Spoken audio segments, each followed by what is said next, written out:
Morning, सुप्रभात, वंदे मातरम विद्यार्थी मित्रों। मैं आनंद सर अपने YouTube channel make account easy with Anand sir में आपका हार्दिक स्वागत करता हूं। दोस्तों, हम लोग अकाउंट में पार्ट 6 रोकड़ बही, कैश बुक, रोकड़ बही और उसके प्रकार, cash book and its types, ये हम लोग सीख रहे हैं। और लास्ट वीडियो में हमने रोकड़ बही का अर्थ, रोकड़ बही के प्रकार और रोकड़ बही को तैयार करने के महत्वपूर्ण नियमों के बारे में सीखा था। तो सबसे पहले शुरुआत के 1 या 2 मिनट में हम लोग पिछले वीडियो में क्या क्या पढ़े थे उसका एक बार रिवीजन कर लेते हैं। तो मैं कोशिश करूंगा कि आपके स्क्रीन पर भी आपको दिखाई दे। यस, सबसे पहले हमने सीखा था दोस्तों रोकड़ बही का अर्थ। रोकड़ बही किसे कहते हैं? तो रोकड़ व्यवहारों का लेखा जिस सहायक बही में होता है उसे हम रोकड़ बही कहते हैं। रोकड़ व्यवहारों का लेखा जिस सहायक बही में होता है उसे हम रोकड़ बही कहते हैं। उसके बाद था रोकड़ बही के प्रकार। रोकड़ बही के मुख्य 3 प्रकार है: सादी रोकड़ बही, 2 खाने वाली रोकड़ बही और 3 खाने वाली रोकड़ बही। लेकिन 2 खाने वाली रोकड़ बही में भी दोस्तों 3 प्रकार थे अलग अलग। पहला रोकड़ और बट्टा खाने वाली रोकड़ बही, दूसरा बैंक और बट्टा खाने वाली रोकड़ बही और तीसरा रोकड़ और बैंक खाने वाली रोकड़ बही। उसी तरह से जो 3 खाने वाली रोकड़ बही होगा दोस्तों, उसमें भी रोकड़, बैंक और बट्टा, ये तीनों खाने बनेंगे। उसके बाद हमने सबसे महत्वपूर्ण टॉपिक सीखा था रोकड़ बही को तैयार करने के महत्वपूर्ण नियम। तो जिस तरह से सहायक बही को तैयार करने के हमने महत्वपूर्ण नियम सीखे थे, ठीक उसी का उल्टा है रोकड़ बही को तैयार करने के महत्वपूर्ण नियम। तो दोनों को हम कंपेयर करके याद करेंगे तो हमें जल्दी याद हो जाएगा, क्योंकि सहायक बही को तैयार करने के महत्वपूर्ण नियम हमने याद कर लिया था दोस्तों। तो उससे अगर हम तुलना करके याद करेंगे तो हमें जल्दी याद हो जाएगा। तो उसमें पहला नियम क्या था दोस्तों कि इसमें सिर्फ उधार व्यवहार का लेखा होगा। यानी पार्ट 5 में सहायक बही में उसमें सिर्फ उधार व्यवहार का लेखा होता था, और इस पार्ट में रोकड़ बही में सिर्फ और सिर्फ रोकड़ व्यवहारों का लेखा होगा, यानी उधार व्यवहार का लेखा नहीं होगा। उसमें संपत्ति के खरीदी बिक्री का लेखा नहीं होता था। इस पार्ट में संपत्ति के रोकड़ खरीदी बिक्री का भी लेखा होगा, यानी संपत्ति खरीदा या बेचा होगा तो भी लेखा होगा। बस जरूरी क्या है कि रोकड़ में खरीदा या बेचा होना चाहिए। उस पार्ट में अगर अंशतः रकम चुकाया हो या अंशतः रकम मिला हो तो उसे हम पूरा पूरा उधार मानकर लेखा करते थे। लेकिन इस पार्ट में जितना रकम चुकाया हो या जितना रकम मिला हो उतनी ही रकम से हम क्या करेंगे, लेखा करेंगे दोस्तों। उसके बाद उस पार्ट में व्यापारी बट्टा तो घटाते थे, लेकिन रोकड़ बट्टा की कोई असर नहीं होती थी। इस पार्ट में हम व्यापारी बट्टा तो घटाएंगे, साथ ही साथ रोकड़ बट्टा भी घटाएंगे, रोकड़ बट्टा की भी असर होगी। और सबसे लास्ट में हमने सीखा था दोस्तों रोकड़ बही का नमूना, सादी रोकड़ बही का नमूना। तारीख, विवरण या आवक, रसीद नंबर, खाता पृष्ठ और रकम, ये उधार पक्ष का हो गया। और ऐसा ही सेम टू सेम जमा पक्ष के लिए तारीख, विवरण बस रसीद नंबर की जगह वाउचर नंबर, क्योंकि खर्च के लिए वाउचर आता है। खाता पृष्ठ और रकम दोनों साइड पे सेम कॉलम है, बस उधार साइड पे रसीद नंबर है और जमा साइड पर वाउचर नंबर है। बाकी 4 कॉलम इस तरफ भी है, 4 कॉलम उस तरफ भी है। तारीख, विवरण, रसीद नंबर, खाता पृष्ठ, रकम, यानी कि 5 कॉलम, और उस तरफ भी तारीख, विवरण, वाउचर नंबर, खाता पृष्ठ और रकम, जिसमें 4 कॉलम दोनों साइड सेम है। इस तरफ रसीद नंबर है और उस तरफ वाउचर नंबर है, वो थोड़ा अलग है। चलिए आज हम लोग शुरू करने वाले हैं पेज नंबर 166, क्वेश्चन नंबर 3। स्वाध्याय शुरू करने जा रहे हैं पेज नंबर 166, क्वेश्चन नंबर 3। इस पाठ में खुशी वाले व्यवहार तो नहीं होंगे दोस्तों, लेकिन विश्वास के साथ कह रहा हूं कि ये पाठ भी आपके लिए आसान होगा, आसानी से इस पाठ को आप सीख सकते हैं। तो चलिए देखते हैं पेज नंबर 166, क्वेश्चन नंबर 3, हमेशा की तरह आपके स्क्रीन पर। यस, क्या लिखा हुआ है? निम्नलिखित व्यवहारों का लेखा प्राप्ति के रोकड़ बही में कीजिए। निम्नलिखित व्यवहारों का लेखा किसकी रोकड़ बही में कीजिए? प्राप्ति के रोकड़ बही में कीजिए। कौन सी रोकड़ बही? तो नहीं लिखा हुआ है, मतलब सादा रोकड़ बही है, तो हमने यहाँ पे लिख लिया है क्वेश्चन नंबर 3 प्राप्ति की रोकड़ बही। कॉलम बना दिया है तारीख, विवरण या आवक, रसीद नंबर, खाता पृष्ठ। ये छोटे छोटे कॉलम बनाने हैं दोस्तों, क्योंकि इसमें कुछ भी नहीं आने वाला है, लेकिन फॉर्मेलिटी के लिए बनाना है। रकम, तारीख, विवरण या जावक, वाउचर नंबर, खाता पृष्ठ, रकम। ये बीच में जो आपको गाढ़ी लाइन दे रही है दोस्तों, ये उनका पार्टीशन कर रहा है कि आधा जो इधर है ये उधार पक्ष है और बाकी का जो आधा इधर है वो जमा पक्ष का है दोस्तों। अब हमें कौन सा उधार पक्ष में लिखना है और कौन सा जमा पक्ष में लिखना है दोस्तों? सबसे पहले आपको सवाल में रोकड़ शेष या बैंक शेष, अभी रोकड़ बही है तो रोकड़ शेष, बैंक और रोकड़ खाने वाली रोकड़ बही होगा या बैंक और बट्टा खाने वाली रोकड़ बही होगा तो उस समय बैंक शेष भी दिया होगा। तो रोकड़ शेष या बैंक शेष दिया होगा तो उधार पक्ष में शेष आगे लाए, पहली तारीख लिखकर, जो भी तारीख दिया होगा तारीख लिखकर शेष आगे लाए के रूप में रकम में लिखना होगा, रोकड़ शेष और बैंक शेष। उसी की जगह अगर बैंक ओवरड्राफ्ट दिया होगा तो वो जमा में उसका शेष आता, ठीक है। अब आवक में कौन सा लिखेंगे और जावक में कौन सा लिखेंगे वो तो हम धीरे धीरे सवाल करेंगे तो हमें ख्याल हो जाएगा, लेकिन फिर भी फिक्स कौन कौन सी चीज़ें, क्योंकि आपको फिक्स पसंद है, भाई फिक्स बता दो कि वही आना चाहिए। तो फिक्स बता दे रहा हूं आपको कि आवक में क्या आएगा। तो पहले रोकड़ का नियम क्या है, रोकड़ माल संपत्ति में आता है, माल संपत्ति का नियम है आए तो उधार और जाए तो जमा, बराबर। यहां माल आ रहा है जा रहा है से हमें मतलब नहीं, रोकड़ आएगा कि जाएगा उससे मतलब है। तो रोकड़ कब कब आ सकता है, तो पक्का है कि रोकड़ बिक्री लिखा होगा तो पक्का है कि वो आवक में आएगा, क्योंकि बेचेंगे तो माल जाएगा लेकिन रोकड़ क्या होगा, आएगा दोस्तों।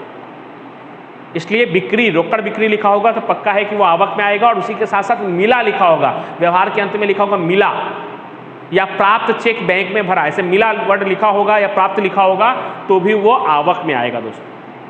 और उसी के ठीक उल्टा खरीदी करेंगे तो माल तो आएगा लेकिन रोकड़ जाएगा, तो रोकड़ खरीदी करेंगे तो वो भी जावक में आएगा। और दूसरा चुकाया, भरा, दिया, ये सब वर्ड होगा तो भी जावक में आएगा दोस्तों। हाँ, सामने वाले व्यक्ति ने हमें चुकाया होगा तब वो चुकाया नहीं कहलाएगा, मिला कहलाएगा, क्योंकि उसने चुकाया मतलब हमें मिला। खैर वो कभी कभी ही होगा अपवाद रूप में, उसे ध्यान से पढ़ने पे मालूम पड़ जाएगा। लेकिन अभी फिलहाल नॉर्मली याद रखते हैं बिक्री और मिला लिखा होगा तो आवक में। ऐसा होता है, एक छोटा सा नोट लिख लीजिए कि बिक्री और मिला लिखा होगा तो आवक में, और खरीदी और चुकाया लिखा होगा तो जावक में। याद रहेगा, फिर से एक बार रिपीट कर रहा हूँ, बिक्री और मिला लिखा होगा तो आवक में, और खरीदी और चुकाया लिखा होगा तो जावक में। क्योंकि बिक्री और मिला लिखा होगा तो रोकड़ आएगा, और खरीदी और चुकाया लिखा होगा तो रोकड़ जाएगा। बस खरीदी और बिक्री रोकड़ में होना चाहिए। किसी का नाम भी दिया है और रोकड़ खरीदी रोकड़ वही लिखा है तो हमको नाम लिखने की जरूरत नहीं है, हमें खरीदी और बिक्री ही लिखना है, ठीक है।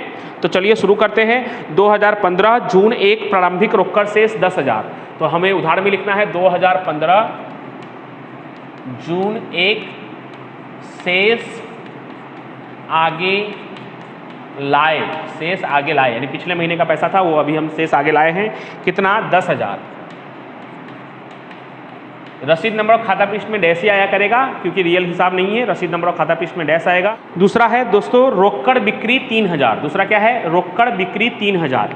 क्या लिखा हुआ लास्ट में, बिक्री। मैंने क्या कहा, बिक्री और मिला लिखा होगा तो आवक में, खरीदी और चुकाया लिखा होगा तो जावक में। बिक्री लिखा हुआ है तो आवक में क्योंकि रोकड़ आएगा। तो तारीख 2 बिक्री खाते। कितना लिखा हुआ है बिक्री खाते, 3,000। उसके बाद 3 नंबर में है धंधा में अधिक रकम की जरूरत होने से प्राप्ति 2,000 नगद धंधा में लाई। धंधा में लेकर आई है तो रोकड़ आएगा कि जाएगा, तो रोकड़ आएगा। और आएगा तो किस तरफ आएगा, तो आवक वाले साइड पे आएगा। तारीख कौन सा है, 3 तारीख। और कौन लेकर आया है, प्राप्ति लेकर आई है। और प्राप्ति कौन है, मालिक है। और आपको पहले पार्ट से बताया गया है कि मालिक कोई भी रकम या कोई भी माल संपत्ति धंधा में लेकर आए तो वो क्या कहलाएगा, उसका पूंजी कहलाएगा। तो लिखना होगा आपको पूंजी खाते। ये नॉर्मल सी बात है, इतना घबराने की बात नहीं। आपको पहले से पता है कि मालिक धंधे में अगर रोकड़ लाता है तो पूंजी कहलाता है। तो हमें कैसे मालूम पड़ा मालिक लेकर आया, तो लिखा तो हुआ है उसमें कि धंधा में अधिक रकम की जरूरत होने से प्राप्ति 2,000 नगद धंधा में लाई। प्राप्ति कौन है, मालिक है। कैसे मालूम पड़ा, तो हम प्राप्ति की बही में ही रोकड़ बही तैयार कर रहे हैं। तो पूंजी खाते कितना लेकर आई है, वो 2,000। उसके बाद लिखा है दोस्तों रोकड़ खरीदी। 5वें नंबर पे लिखा है 5 तारीख को रोकड़ खरीदी 6,000। खरीदी वर्ड लिखा हुआ है मतलब रोकड़ जाएगा, तो जावक साइड पे 2015 जून 5 खरीद खाते। कितना है दोस्तों, 6,000। उसके बाद तारीख 7 वेतन का 1,000 और दलाली का 1,500 रोकड़ से चुकाए वर्ड लिखा होगा तो रोकड़ आएगा कि जाएगा, तो जाएगा यानी जावक में ही आएगा दोस्तों। तो आप साथ में भी लिख सकते हो, अलग अलग भी लिख सकते हो, तो मैंने अलग अलग ही लिख देता हूँ। वेतन खाते दलाली खाते दोनों में 7 तारीख। साथ में कैसे लिख सकते हो, वेतन और दलाली लिखकर दोनों का रकम जोड़कर भी आप लिख सकते हो, और ऐसे अलग अलग भी लिख सकते हो। वेतन खाते दलाली खाते। वेतन खाते कितना, 1,000। अलग अलग लिखने से फ़ायदा ये है कि आप दोनों का रकम अलग अलग जान सकते हैं कि भाई वेतन का 1,000 है और दलाली का 1,500 है। अगर साथ में 2,500 लिख देंगे तो आपको पता नहीं चलेगा कि वेतन का कितना है और दलाली का कितना है, लेकिन खैर साथ में भी लिखते हैं तो भी चलता है। 9 तारीख द्रोण के पास से 5,000 का माल रोकड़ी खरीदा। क्या किया है हमने, रोकड़ खरीदा वर्ड लिखा है। फिर से कहाँ पे आएगा दोस्तों, जावक में आएगा, क्योंकि खरीदेंगे तो क्या होगा, माल आएगा, लेकिन रोकड़ क्या होगा, जाएगा। नाम नहीं लिखना है दोस्तों क्योंकि हमने रोकड़ खरीदा है तो खरीद खाते ही लिखना है, नाम का उल्लेख नहीं करना है। खरीद खाते कितने का माल खरीदा है, 5,000 का, तो रकम में कितना आएगा, 5,000। तो ये हो गया दोस्तों पेज नंबर 166। आप पेज नंबर 167 पे आते हैं। 11 तारीख मानसी को 6,000 का माल रोकड़ी बेचा लिखा है मतलब बिक्री, और बिक्री लिखा हुआ है मतलब आवक में आएगा। तारीख कितना है, 11 बिक्री खाते।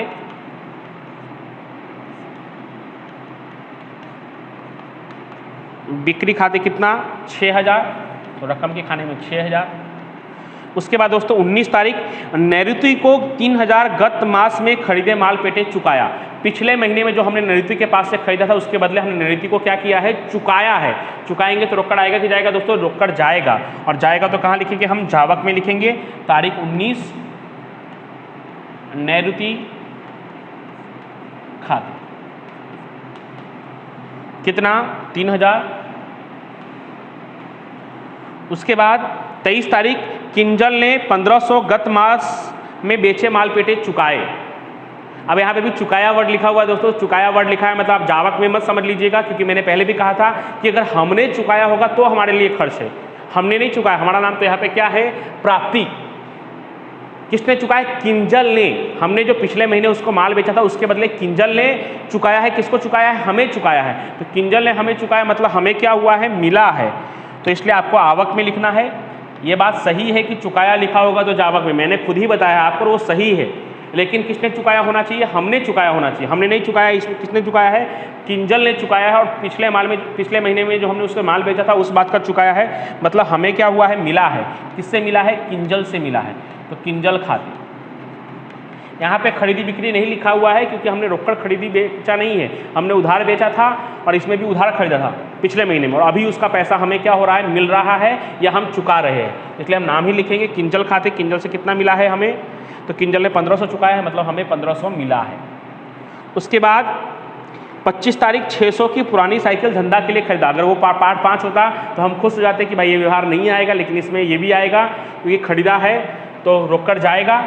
तारीख कितना है दोस्तों, 25। क्या खरीदा है, तो साइकिल खरीदा है, तो साइकिल का नाम लिख देंगे, साइकिल खाते। कितने का खरीदा है साइकिल, तो 600 का। उसके बाद 28 तारीख 1000 कमीशन मिला। 1000 कमीशन मिला, मिला लिखा है तो क्या होगा दोस्तों, रोकड़ आएगा। आएगा तो आवक में। तारीख कितना 28, कमीशन खाते।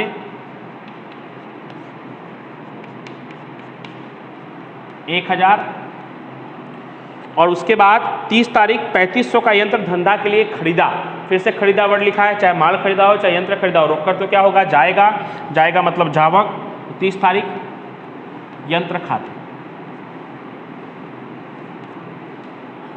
3500। दोस्तों 6 या 8 मास का सवाल आता है और इतना कुछ कठिन नहीं होता, क्योंकि ये भी मैंने आपको तरीका बताया है कि आवक कैसे पहचानेंगे। तो बिक्री लिखा होगा और मिला लिखा होगा तो आवक होगा, या सामने वाले ने हमें चुकाया होगा तो भी आवक होगा।